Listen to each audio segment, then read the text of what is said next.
What's poppin' with the population? It's another episode of Do Rag with the Cape Road. It's me again, Dre.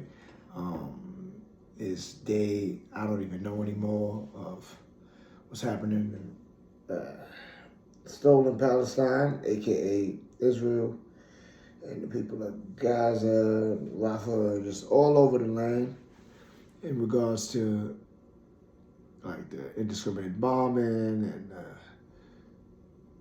I think they said upwards of like 40% of the people that are being unalived in that area are children. It's a high percentage.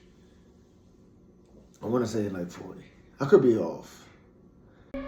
1,154 people were killed on October 7. After 5 months of bombardment, around 31,000 are confirmed killed in Gaza. 27% are adult men, 29% adult women, and 44% children. But I'll put the statistics up in post. Nevertheless, it's just wild that it's still going on and like we're still like live tweeting it and Facebook posting it and Instagramming it and TikToking it until they remove TikTok because, TikTok doesn't play into the Zionist narrative, so they have to get rid of it and want to blame China, even though like the service for American TikTok stuff is like in America. But, you know, they got to say and do anything to justify the bullcrap because they are Nazis. Yes, it is. Yes, that it's a genocide going on and it's perpetrated by Nazis. Because when let's get a little tinfoil hat about this.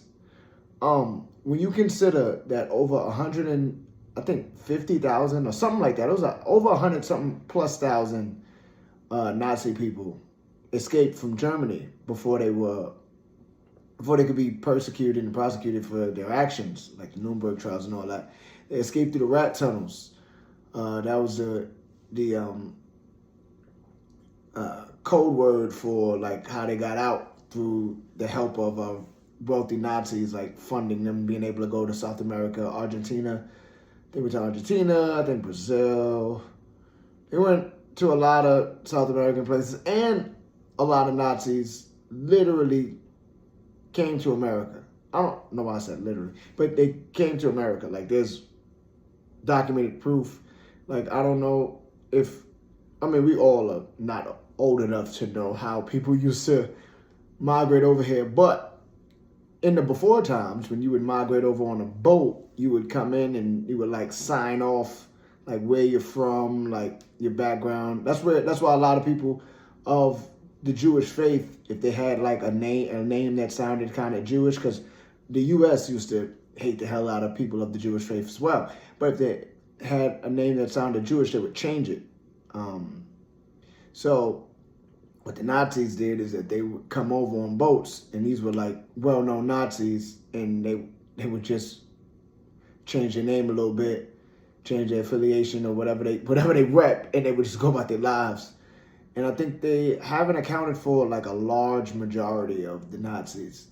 So when you look up the history of Zionism, like from the late 1800s to like when the phrase got coined in like 1901 or whatever, and then like the Balfour Declaration and Theodore Herzl. I've talked about this ad nauseum, but when you look up like how they operated, you kind of see like a lot of the early Zionists were like Nazi sympathizers, and that it was they were aligning themselves or wanting to align themselves, and some actually like aligning themselves fully with the Nazi party because it was like, yes, you're making a case for us to have a land because we are all the things you say we are, and if we wasn't, why would you say we are? So we can go to another place and do our thing because they need to be off to the side so we can watch over them and do what we got to do. And then if you look up this, don't even look up, you just look at how the Nazis operated then and how the Israeli government is operating now. It is very similar. similar to them, and it's similar to the South African apartheid that was done by people from I'm saying Belgium, who will call themselves like Afrikaners or whatever. And again, those two worked together in the beginnings, and yeah, just an advancement of the operation. I think the problem, excuse me, that arises is that when it comes to stuff like this that's going on currently, we aren't allowed to have conversations. Because it's like, we can't talk about this without sounding off the alarms in regards to, oh, these people are being anti-Semitic. And then when you look up what a Semitic person is, and it's like, well, there's people that speak the Semitic language. Okay, and I talked about it before. It's like, it's just always deflection to get to a point. But like, what's wild is like, there's certain genocides you can talk about and certain ones you can't. If I talk about the Congo, I can talk about the Congo all day. Nobody cares, even though like the Israeli settler project, they benefit from that as far as the diamond trade. We benefit from that as far as like cobalt and other minerals. And so many African people are losing, so many Congolese people are losing their lives. But we could talk about it all the time, right? Because it's something that, just like how initially people who weren't really hip to what was going on in stolen Palestine, where it's like, oh, it's something so far away, that's something they've been dealing with. It's like, if you look at the Congolese, if you look, yeah, that's the word. But if you look up like what's going on in the DRC, that's been something that's been going on for a while. But it's not like it was just all internal. Like, it was external forces, Western forces, European forces that have caused those issues. If you look at Haiti, people are, oh, that's been going on for a while. If you look up what's going on in Haiti, it's because of external forces, Western forces, some African forces, but because of the West, like Kenya working with Africa, Kenya working with America. So, but you can talk about these, you can talk about Haiti, DRC, Sudan, all these other things. They would love for you to talk about Ukraine because it's a proxy war. Like, all of these other issues, you can speak about those ad nauseum, and you don't get any real pushback, even though they're all interconnected as far as a whole thing of global domination. And we, as a people, need to realize that this isn't a thing that we need to compartmentalize as far as struggle. If one side is struggling, all sides are struggling. Like, don't act like just because it's happening over there that it can't happen here, or isn't causing some kind of problems here, or something here at all, or somebody isn't benefiting from what's going on. Because, like, we get caught up because you have, like, sides telling you this, sides telling you that, trying to make theater of it, like, to the point where even if you try to express yourself through forms of art, because art is rebellion. And I say free Palestine. It's not against anyone. That you're told not to, or that you are put on that, like, realize, like, the kind of art that is allowed in that sense too. That you're told not to. If you're an artist and you are on the side of the oppressed and want something better to happen for the people, you're called all kinds of names, blacklisted, canceled, or whatever. But if you play the game into the oppression, you get everything you want.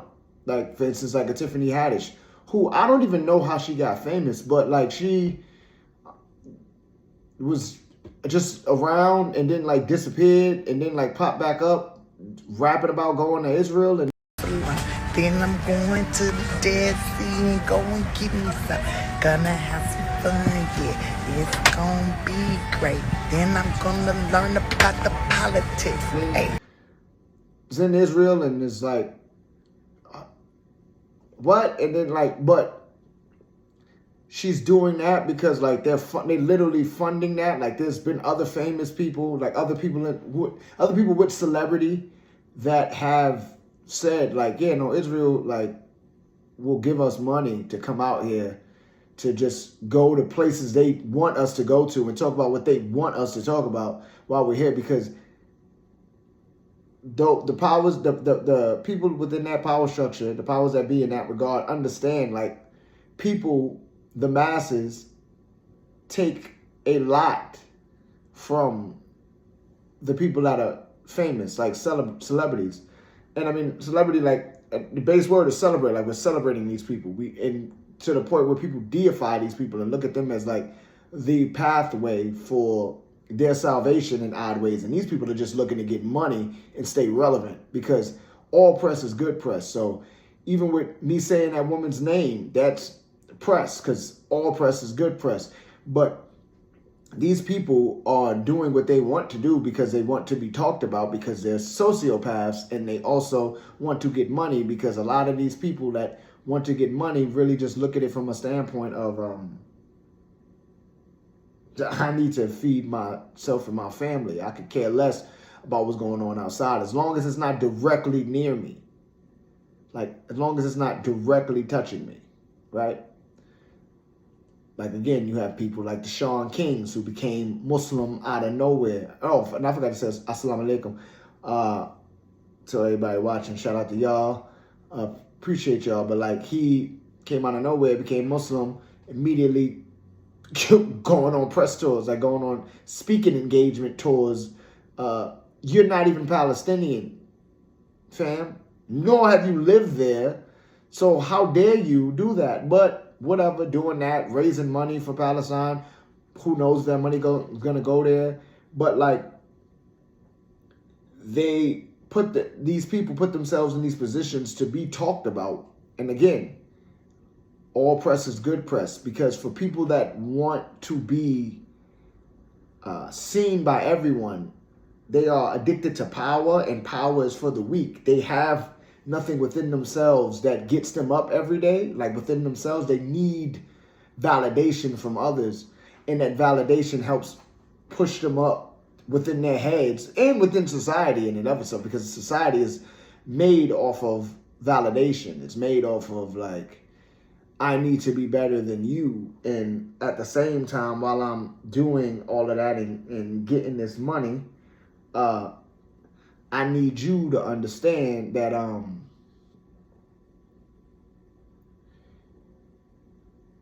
this position that I'm currently in, I'm not going to lose for nobody. And that's where this sociopath, well, I mean, it was already sociopathic in the first place, but that's where you really see it like that. I will do anything to be on TV. It's kind of like just living your life like Jackass. Like, I don't know if anybody that watches this is young enough to remember Jackass, but that's when the whites would just go out like, I was about to say Jimmy Kimmel. I forgot the dudes' names, but one of them passed away, like RP the homie, but like, they would, Steve-O, I think, right? Whatever. They would just go do the wildest things for people to like watch their show. And then like that kind of media like stuck, and like, even though people have been doing whatever to get seen, but that kind of media, like that birthed like even more stupidity for people to realize like, oh, I just need to do whatever as much as possible until somebody says something about me. I need validation. And these people creating these situations in the world, whether it be politicians or celebrities, they are doing it because they need you to talk about them. They need you to make them the center of attention at all times. They need you to do that, because while you do that, they get money. And then they need you to do that and then say like, and have you feeling like, damn, have you feeling oppressed? Have you feeling away like I had to be better, or I'll get my life better, or either making you apathetic to what's going on and you just gonna do your own thing and just, yeah, you'll be pissed off about whatever's going on, but you're just gonna do your own thing. You just steadfast and staying in your lane about what you're doing. Or you can be super righteous about it, because being righteous is just a reaction to oppression. So you're being righteous about what's going on and you fighting back, and they like that too. Or you are acquiescing and you're basically a sycophant to what they're doing and you just on it and you just love everything that's going on. And while you're doing that, they get money. And then like, they're not necessarily trying to replace that God hole that everybody has, but they are, in a sense, where it's like, you will keep me on your tongue, pause, but like you will keep me relevant in your life just like you would God. But while some may be praising God, I'm getting money. Like, I could care less about what you believe in as long as you talk about me. If you believe in me, that's cool too, but I really just need that social currency, because as long as I'm relevant within these conversations, whatever it's about, I'm good. So you have like the Tiffany Haddishes going to an apartheid state, acting like an apartheid isn't happening. You have the, what's his name, dude that was in Bamboozled and a couple of other Spike Lee films. Michael Rappaport, that idiot. You have him. I don't see no apartheid here. It's like, what are you talking about? You have like a lot of these characters doing these things. They know what they're doing. Like Michael Rappaport, there was that video going around of him on the phone, supposedly getting, trying to figure out the price on his Instagram post or his social media post because he says this and that. It's like, fam, I get paid for that. Right, same as always. Yeah, just keep paying me the same thing. Zionist, Israel, Jewish, you pay me. No problem. If I do work, we know what you're doing, but him doing that had like 4 or 5 other people with a platform talking about him, and they have followers who probably don't even know who he is, and now they're interested in what's going on. They may not do a lot of deep diving outside of that segment that person talked about him in, but because he did that, now, because he did that and you reacted, now those people will know who he is. And that's all that person needs. Because again, a lot of people live off of attention because there's no such thing as bad press. So these people are just chasing after some kind of power. Like you have the United States, like currently they're trying to figure out a ceasefire resolution. Initially, you had the media, after the first resolution got vetoed or whatever by China and Russia, you had the U.S. media, some of the ways that they were framing it was like, oh, China and Russia vetoed this ceasefire resolution, and then like the wording of some of the articles were a little off, and then the lady that's the representative for the U.S. corporation is talking like, how could y'all do that? Like, we're trying to get peace, yada, yada. But then when you read the actual resolution, it's like, it's not that at all. Like, it's like a pause and give all the hostages back. And like, we're not leaving Gaza. It's like, you're not playing fair. And like right now they're trying to figure out a resolution, like one that's actually talking about a complete ceasefire and an exit of the troops out of Gaza. And then like a fair hostage exchange, because we need to stop calling the people that Israel has as prisoners their hostages, and we need to stop calling Gaza an open air prison, because then that would lean to the idea that people that are there did something wrong. It's an open air concentration camp because, again, a lot of that leadership leans into the Nazi kind of ideology. Some of them are actual Nazis, some of them are Nazi sympathizers, some of them don't even realize, again, because the sympathizers don't even realize that this is Nazi ideology and have been indoctrinated since they were children to operate like that, because there are literal schools. There's teachers that have said this is what we teach in schools to these kids, that the Arab people did something to us. Nurit Peled El-Hanan is a professor of language and education at the Hebrew University of Jerusalem. Following the death of her 13-year-old daughter in a suicide bombing in 1997, she became an outspoken critic of the Israeli occupation. Peled El-Hanan's book, due out in November 2011, is entitled Palestine in Israeli School Books: Ideology and Propaganda in Education. She argues that the textbooks used in the Israeli school system marginalize Palestinians and are designed to prepare Israeli children for military service. She analyzed Israeli textbooks, studying their use of images, maps, layouts, and language in the subjects of history, geography, and civic studies. Alternate Focus spoke with Nurit Peled El-Hanan. And it's wild because when you think about where those Israeli people came from, these were people from Germany, Austria, Poland, Hungary, like Spain. Like then there was some like people who were Arab, who were of the Jewish faith, and the U.S.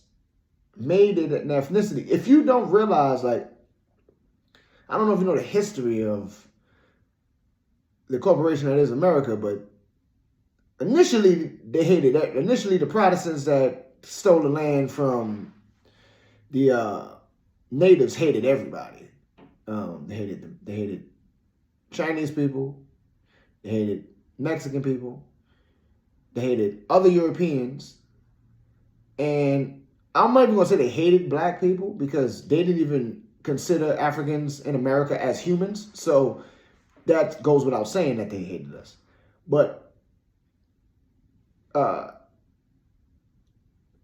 Judaism is a religion that was made into an ethnicity through, and this is not talking about the tribes. If you believe about the 12 tribes, that's a race, like, because there's no race in humans at all. Like, I am no different than somebody that doesn't look like me.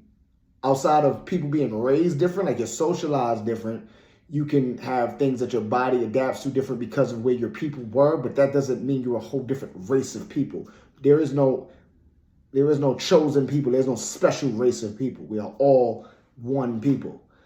So when you look at what happened with World War II and the slow reaction of like the U.S. in regards to Jewish people, in regards to European people who practice Judaism, my bad for that was like acknowledging Judaism as not only a religion, but as an ethnicity. Now, in post, I'll put it up, but I remember learning about this in school. I'm going to have to search the internet to find it, but I'll put it up. But they made it an ethnicity. And then again, early times when they were saying no Jews, which is wild, like in America, like I think this was a little bit before the Holocaust. It was again because of the othering thing and just the going off of the Bible. Like people forget that all of these governments that are around this world that the U.S. corporation likes to argue about are like super extreme. Even and this and the third, it's like a lot of them are theocracies. And the U.S. is like vaguely a theocracy because Christianity is big here. And evangelical Christians are huge here. Like there's a lot of influence with evangelical pastors, with presidents. Like, again, I'll put it in post, but there's a lot of influence with like evangelical Christian pastors with presidents and whatnot. So theocracy is big universally speaking because humans have been believing and operating through a theological framework forever. So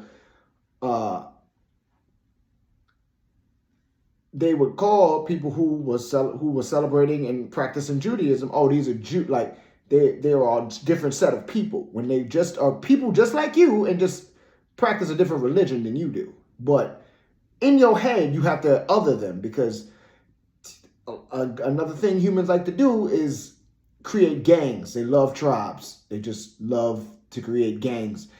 And so like you have, for instance, with the Romans, what the Romans did to the people that were living there, that were practicing Judaism.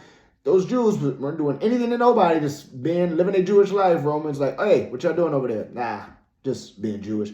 All right, cool. Rome started to fall a little bit. Hey, y'all still Jewish? Yeah. Pay taxes. What? And then like things got weird, and like they were destroying temples and ostracizing Jews, people of the Jewish faith. And there's been people who are anti-Semitic who are not fans of the religion that have been like, oh, look, Jewish people have been kicked out of all these places. That should say something. It's like, no, you do realize how xenophobia works, right? Like, if there's something going on in the place where you live at, I mean, it's happening now with like people that are migrating here.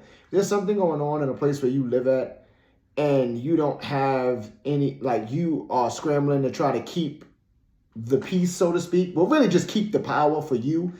You need to find somebody to blame. So anytime stuff was going on in parts of Europe, Jewish people, again, they're just minding their Jewish business as far as like people that were celebrating and practicing the Jewish faith, they're just like, it's your fault. What? We didn't even do, nope, you did it.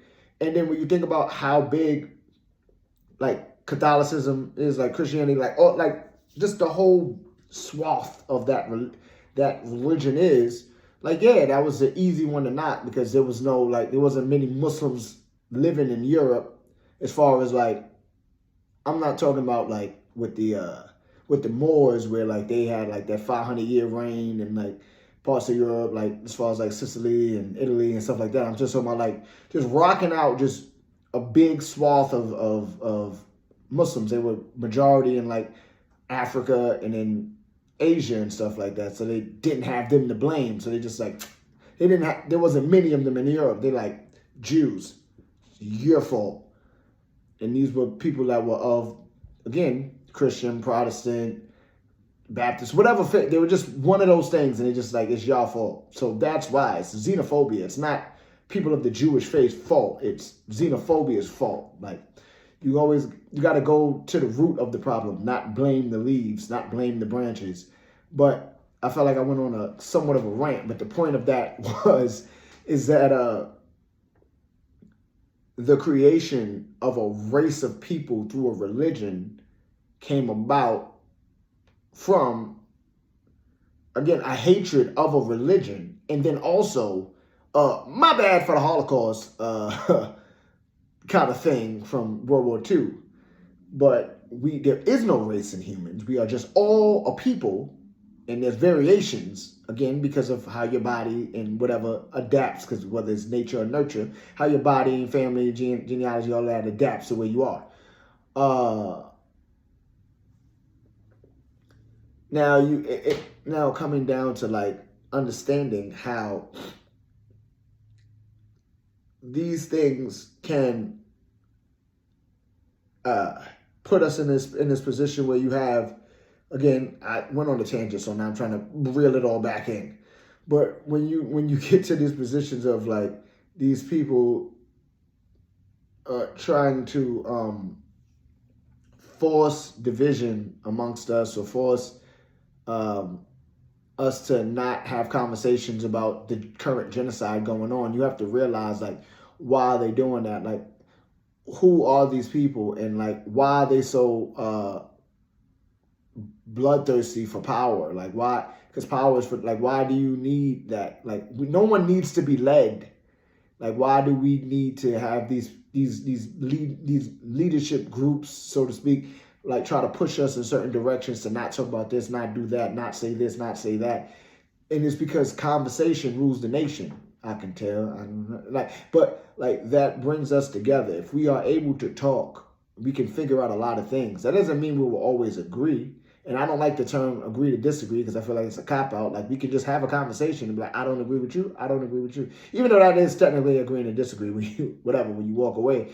But I'm saying, when it comes to things of like understanding, I think that's what we're missing. And we're missing that because they want us to be missing that on certain conversations. Because again, they'll let you talk about what's going on in Haiti, the Congo, Sudan and Kashmir and all these other places that are currently happening, because even though the powers that be are invested in all of those places too, they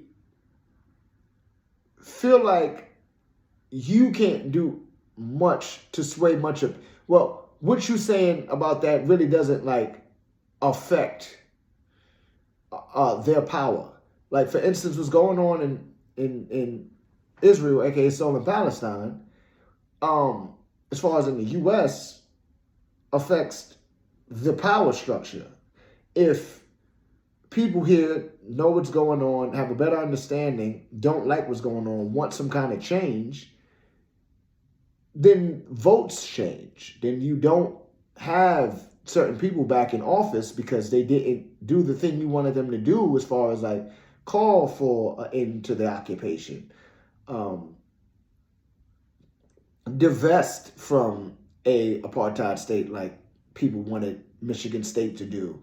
Like, you know what I'm saying? Like, that's why that issue that's happening now, it's something that causes more arguments here than anything else, because it directly affects the power structure. Those things do too. Congo, Sudan, Haiti, what's going on, Afghanistan, all of these places do affect that too. But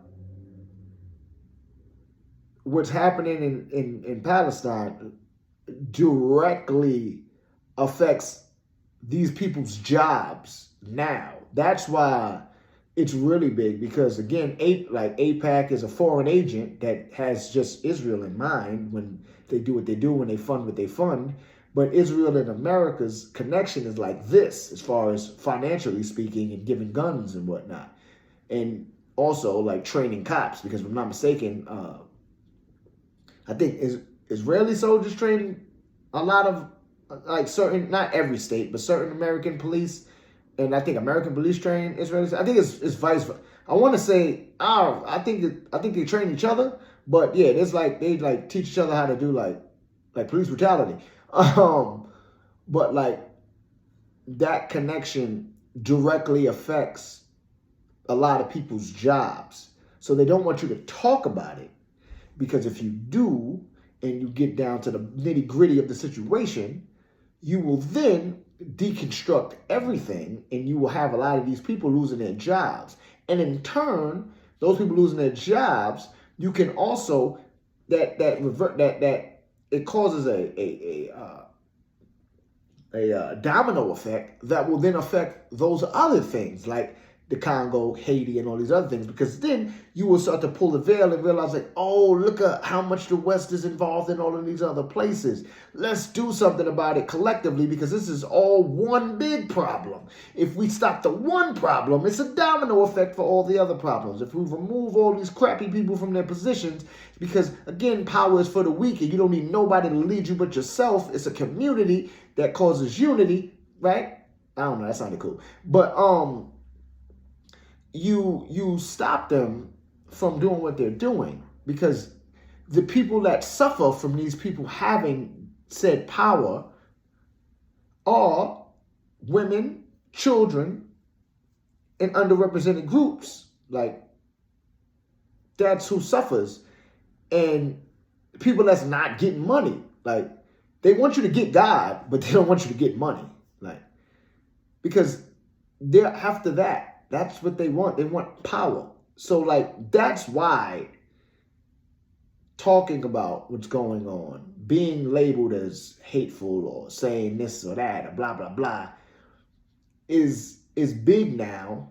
And, like, now you have, like, the U.S., like, certain politicians acting like, oh, yeah, now we got to switch up how we talk. Now Kamala Harris is like, oh, nah, like, it's a red line if they attack Rafah. Is that a red line for your administration?